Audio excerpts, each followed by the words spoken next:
Hey everyone, hey brothers and sisters. I can clearly see that this is not a real image. Can you see that?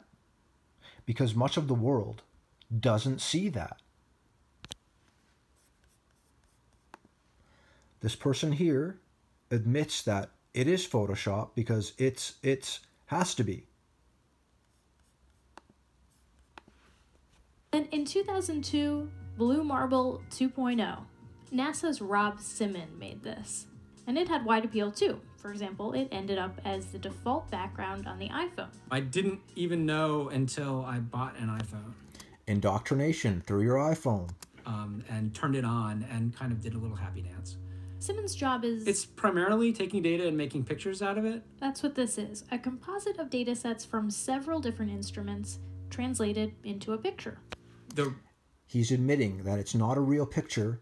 He gets data from machines that he puts together an image that he thinks it would look like. To us, the really cool thing was the data set. Up until that point, there was no realistic color map of the globe anywhere. So the land layer here comes from the Moderate Resolution Imaging Spectroradiometer aboard Terra. And the tricky part here was the weather. So we actually had to take clouds out. They stashed the clouds for later, went onto the ocean. That came from an instrument that measures phytoplankton in the sea. Where it was low, I colored it dark blue because they're low mostly in mid-oceans.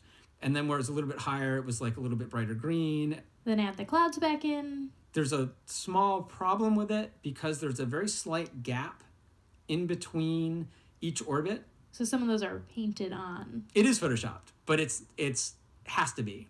Then there was another layer to sort of simulate the atmosphere. And then there's this little bright spot. It's called the specular highlight. So it's the reflection of sunlight off of water. Those are the pieces, but you can't just slap them all together. It just didn't look realistic. It looks kind of flat, or the clouds are sort of too see-through. So I just It looks kind of flat. Command Z a lot. There's artistry to creating the world. What I imagine it to be. Unfortunately, I'm not an astronaut. I've never been to space, but no one has. I've looked at these images over and over again, trying to sort of get the essence of it. It is photoshopped, but it's has to be. It is photoshopped, but it's has to be. Amen.